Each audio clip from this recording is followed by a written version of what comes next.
మీరు గమనించారా? ప్రాముఖ్యంగా మా సహోదరులు, మీరు ఎక్కువసేపు ప్రార్థనలో ఉంటున్నా, లేకపోతే దేవునికి దగ్గరగా జీవిస్తున్నా, అంతకుముందు ఎప్పుడూ కూడా వింతగా ప్రవర్తించని మీ భర్త ఇప్పుడు వింతగా ప్రవర్తిస్తాడు.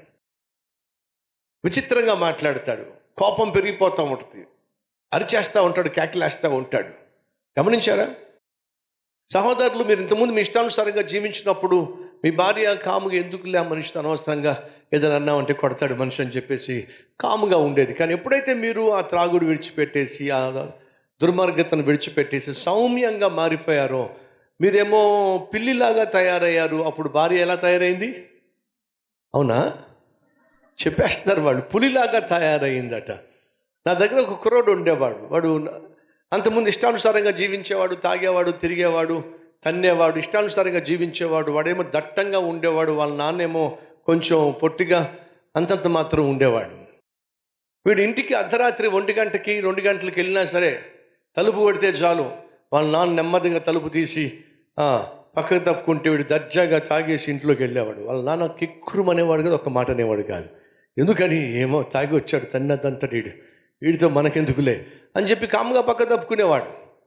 అలాంటి తాగుబోతూ ఇష్టానుసారంగా జీవించేవాడు నేను అందించినటువంటి జీవము కలిగినటువంటి వాక్యం ద్వారా రక్షించబడ్డాడు, బాగుపడ్డాడు. ఆ తర్వాత నాతో పాటు సేవలో పాలు పంచుకోవడం ప్రారంభించాడు.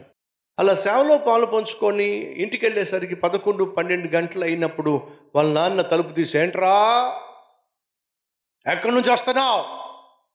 మాటకు ముందు ప్రార్థన అంటున్నావు, మాటకు ముందు సేవ అంటున్నావు, పిచ్చి పిచ్చి వేషాలు వేసావంటే కాలు కొట్టేస్తానేమనుకున్నావో. ఎవరండి? ఆ నాన్నే. అంతకుముందు వీడు బాగా తాగి వచ్చినప్పుడు అర్ధరాత్రి 2 గంటలకు తలుపు తడితే కిక్కురుమనకుండా తలుపు తీసి పక్కన నిలబడేవాడు. వెళ్ళి పడుకో అని చెప్పేవాడు. ఇప్పుడు వాడు బాగుపడి ఇంటికి వస్తే సైతాన్ని ఎవరిలో జ్వరపడ్డాడో చెప్పండి? నాన్నలో జ్వరపడ్డాడు. జ్వరపడి ఏంట్రా పిచ్చి పిచ్చి వేషాలు వేస్తున్నావు? ఆ మరుసటి రోజు వాడు వచ్చి చెప్పేవాడు, అన్న తాగొచ్చినప్పుడు మా నాన్న కుందేల్లాగా పక్కన ఉండేవాడన్న. ఇప్పుడు మార్పు చెంది ప్రభు కొరకు జీవించి ఇంటికి వస్తే ఆ కుందేలు కాస్త ఇప్పుడు సింహంలా తయారైంది. నాన్న ఎస్, అదే జరుగుతుంది సహజంగా, సాధారణంగా. నువ్వు ఎప్పుడైతే నీ జీవితాన్ని ప్రభువుకి అంకితం చేస్తావో, సైతాను నీ చుట్టూ ఉన్నటువంటి వారిని, నీ భర్త కావచ్చు, నీ భార్యను కావచ్చు, అత్త కావచ్చు, కోడలు కావచ్చు, బిడ్డల్ని కావచ్చు, నీ మీదకు రెచ్చగొడతాడు. నీకు నెమ్మది లేకుండా చేసే ప్రయత్నం చేస్తాడు, ప్రశాంతత లేకుండా చేసే ప్రయత్నం చేస్తాడు. ఫలితంగా సైతాను కూడా ఎక్కువ ఆలోచన ఏమిటంటే, దేవుణ్ణి నమ్ముకోవడం చాలా ప్రమాదం, దేవుణ్ణి నమ్ముకోవడం చాలా కష్టాలు, దేవుణ్ణి నమ్ముకుంటే చాలా ఇరుకు ఇబ్బందులు వచ్చేస్తాయి అనేటటువంటి భ్రమలోనికి మనల్ని నెట్టే ప్రయత్నం చేస్తాడు. చాలామంది అదే అనుకుంటారు, దేవుణ్ణి నమ్ముకున్నప్పుడే బాగుంది, దేవుణ్ణి నమ్ముకున్న తర్వాతే కష్టాలు ఎక్కువైనాయి, దేవుణ్ణి నమ్ముకున్నప్పుడే బాగుంది, దేవుణ్ణి నమ్ముకున్న తర్వాతే సమస్యలు ఎక్కువైనాయి. సహోదరులు దయచేసి వినండి, దేవుణ్ణి నమ్ముకోక మునుపు నీకు సమస్యలు ఉన్నాయి, కానీ అవి నీకు పెద్దగా కనిపించలా. దేవుణ్ణి నమ్ముకున్న తర్వాత సైతాన్ ఏం చేస్తున్నాడంటే ఆ సమస్యలను పెద్దగా నీకు చూపిస్తున్నాడు. దయచేసి విను, సైతాను నీ చుట్టూ ఉన్న సమస్యలు ఎంత పెద్దగా చూపించినా నీలో ఉన్న దేవుడు అంతకంటే పెద్దవాడు అనే వాస్తవాన్ని మర్చిపోకండి. జరిగింది ఏమిటి?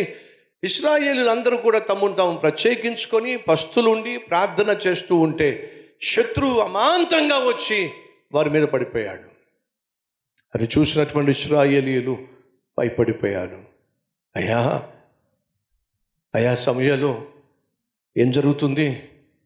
ఆ పాత జీవితాన్ని విడిచిపెట్టేశాం, రోత బ్రతుకుని వదిలేసాం, చేసిన పాపాలు ఒప్పుకున్నాం, పశ్చాత్తాపడుతున్నాం, పస్తులుండి మరీ వచ్చాం. ఇప్పుడు శత్రువు వచ్చాడేమిటి? ఇప్పుడు అమాంతంగా ఫిలిష్తీయులు మన మీదకి వచ్చేసారేమిటి? ఇప్పుడు మనల్ని కాపాడగలిగింది ఒక్క దేవుడు మాత్రమే. వాళ్ళు ఏమన్నారో తెలుసా అండి? చూడండి ఏమంటున్నారు. ఓ చక్కని మాట అన్నారు. ఏంటో చూద్దాం రండి. 8వ వచనము. ఇశ్రాయేలీయులు మిస్పాలో కూడి ఉన్నారని ఫిలిష్తీయులు వినినప్పుడు ఫిలిష్తీయుల సర్దారులు ఇశ్రాయేలు మీదికి వచ్చిరి. ఈ సంగతి ఇశ్రాయేలు విని ఫిలిష్తీయులకు భయపడిపోయారు. ఫిలిష్తీయుల సర్దారులు, దయచేసి గమనించండి, ఎవరి సర్దారులు?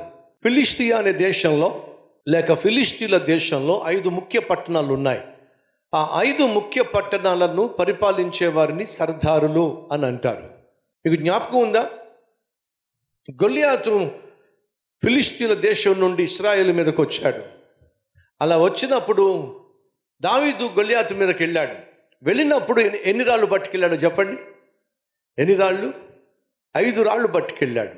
కానీ ఎన్ని రాళ్లతో కొట్టాడు వాడిని, గొల్యాతును? ఒకే ఒక్క రాయి వరుసలో పెట్టి గిరగిరా తిప్పి ఒక్క దెబ్బతో కొట్టి పడేశాడు. మరి ఉన్నది ఒక్కడే కదా, తీసుకున్నది 5 రాళ్ళు ఎందుకని దయచేసి గమనించండి. కనిపిస్తుంది ఒక్కడే, వెనక ఉంది 4, మొత్తం కలిపి 5. 5 పట్టణాలకు 5 నాయకులు, సర్దారులు 5. ఆ 5 చంపాలని చెప్పే దావీదు 5 రాళ్ళు పట్టుకెళ్ళాడు. సంసోన్ను బంధింపజేసింది కూడా ఆ 5 సర్దారులే. ఇప్పుడు వీళ్ళ మీదకు వచ్చింది కూడా ఆ 5 సర్దారులు, వారితో పాటు ఉన్నటువంటి సైన్యము అమాంతంగా ఇశ్రాయేలీల మీదకు వచ్చినప్పుడు ఇశ్రాయేలీలు భయపడిపోయారు. అలా భయపడిపోయినప్పుడు వారు చేసింది ఏంటో తెలుసా? సమూయేలుతో ఒక మాట అంటున్నారు. ఏమిటి ఆ మాట? 8వ వచనము.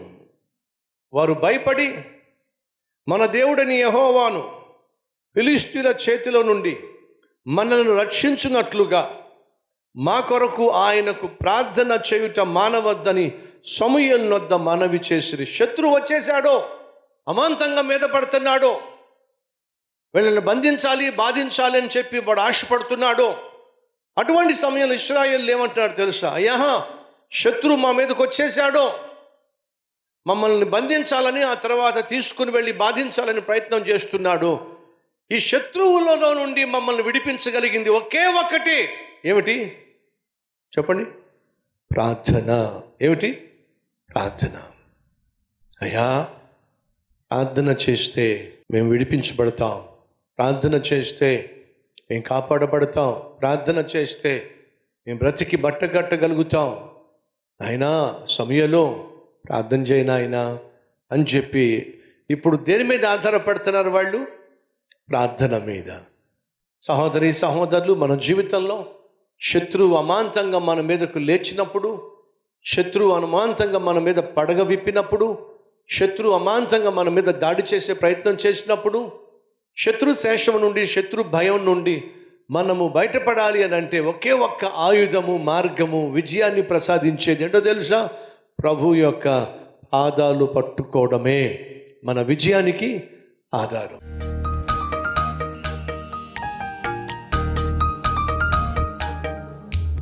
మహాపరిశుద్ధుడు అయిన ప్రేమ కలిగిన తండ్రి, బహుసూటిగా స్పష్టంగా నాయన సమూయేలు ప్రార్థన ఏ రీతిగా ఇశ్రాయేలీలను ప్రభావితం చేసిందో, ఇశ్రాయేలు చుట్టూ కంచి వేసిందో, సమూయేలు ఉన్నంత కాలము శత్రువు ఎవ్వడూ కూడా సమూయేలుకు వ్యతిరేకంగా నాయన నిలబడలేకపోయాడు. ఎంత గొప్ప ధన్యత నాయన. అదేవిధంగా తండ్రిగా, తల్లిగా, ప్రార్థనా పరులుగా మేము ఉన్నంతకాలం శత్రువు నాయన మా కుటుంబం జోలికి, మా బిడ్డల జోలికి, మా మనవరాళ్ళ జోలికి రాకుండా చుట్టూ కంచి వేసేటటువంటి ప్రార్థనా జీవితం నాయన మా అందరికీ దయచేయ్యా. నాయన శక్తి మీద, యుక్తి మీద కాకుండా ప్రార్థనా శక్తి మీద మేము ఆధారపడి క్షేమముగా బ్రతుకులాగున సహాయం చేయ్యా. మేము చేసిన ప్రతి తప్పును క్షమించయ్యా. పాత జీవితాన్ని, రోత జీవితాన్ని విడిచిపెట్టేస్తున్నావు నాయనా. నూతన జీవితాన్ని, నూతన మార్గాన్ని, నూతన భవిష్యత్తును నాయన మాకు అనుగ్రహించి అద్భుతమైన ఆత్మీయత, అద్భుతమైన నాయన ఆశీర్వాదాలు కల్లారా చూసే భాగ్యము దయచేయమని యేసు నామం పేరట వేడుకుంటున్నాం తండ్రి. ఆమెన్.